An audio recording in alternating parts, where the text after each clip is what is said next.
Alright, so I wanted to do a quick video showing the status of the printer. It's been a while since I worked on this.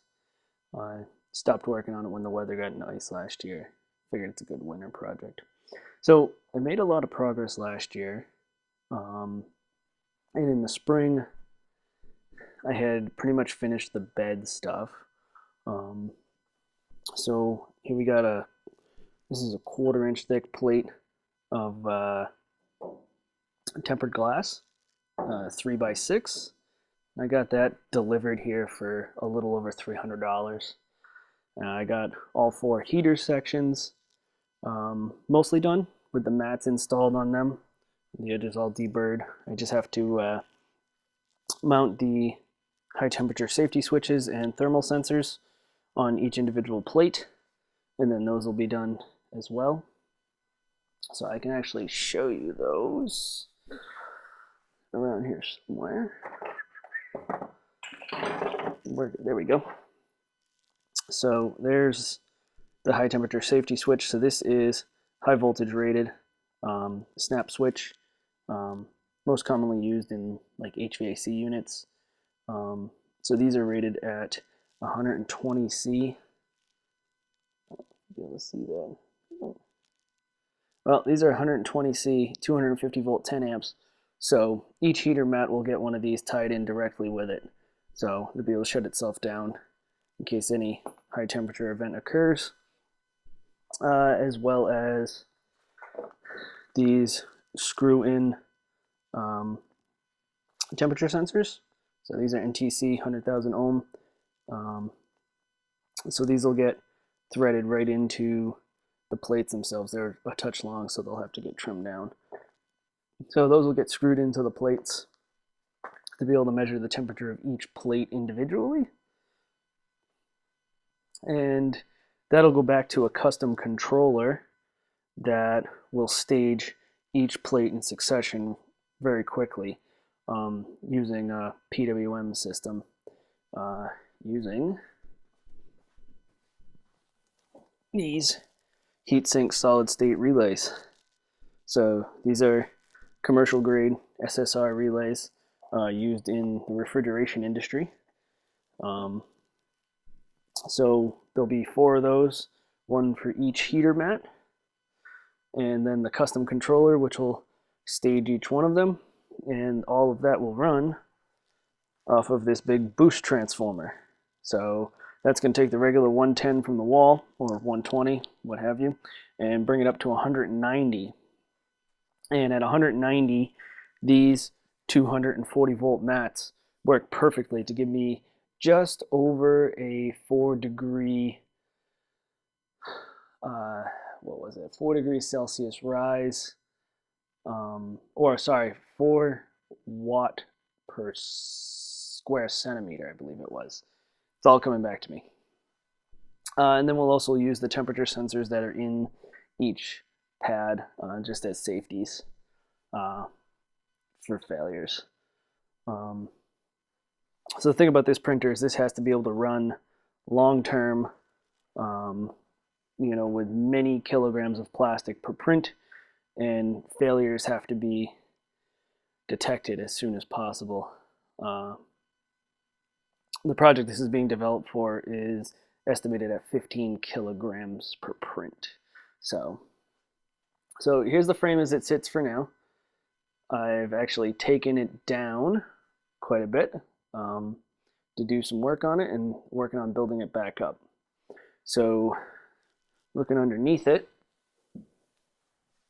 one of the things I did was add a few more cross braces so that way they align with the rails better. Oh, sorry, not with the rails, with the heaters. So those will align on the centers of the heaters. And then I just have to make some isolation mounts to get the metal off of the frames to be able to level it. So then we got 1-inch thick aluminum faced foam for insulation. That goes on all the sides. I don't know if I showed that before or not. And then this stuff here, these white edges,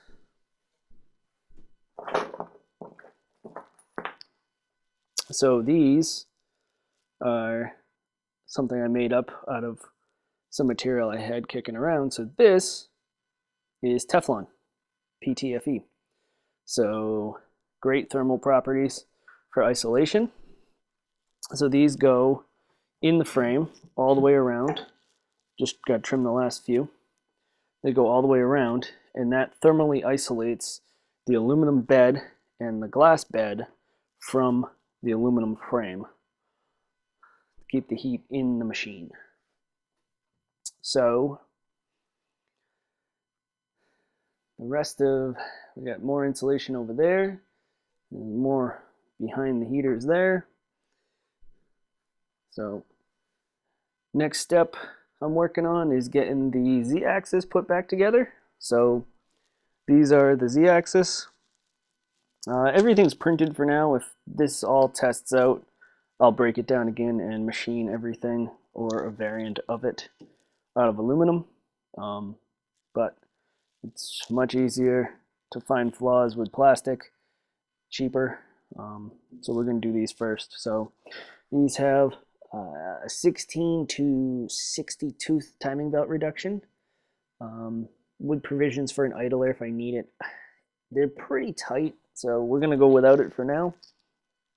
And then these are 1650 ball screws. So we'll put one of these in each corner like that. And so there'll be two more over there. So we'll put those in each corner, and that will raise the gantry up and down. So linear rails, these are 25 millimeter linear rails. These were salvaged from some other equipment, THK SR25. I'll have to get these mounted up next too. So those mount on this inner rail here, and then we have these printed parts. These will be rather difficult to machine, so I have to change that design. That gets mounted onto the block, and we hang off of that spherical face. So this whole thing is based off of the Voron Core XY machine. I believe I've mentioned that before. And here's what's left of my little prototype. So this is all modified using V wheels and V rails rather than linear rails. As I'm going for form factor more than super high performance like the Voron does. So for the size I need, this makes the most sense. It should be plenty rigid enough. We're going to put down a lot of plastic, really coarse layers. I'm planning on using a 1 millimeter nozzle and putting it down at 1.2 millimeters wide. I've done tests all the way over 2.5 millimeters wide, which is getting pretty thick. So the hot end or extruder, the hot end has been decided, but the extruder has not been finished yet. So we just have kind of a generic modified carriage in there for now. Also using the V rollers. So, and this is tested out pretty good on the bench. I think I got this rapiding up to 1,000 millimeters a second and 10,000 millimeters a second squared acceleration, which is insane. Just using, there they are. These guys, I thought these were marked. I have to find out what these ones were. I don't remember off the top of my head. But they're a little bit bigger than your standard NEMA 17. So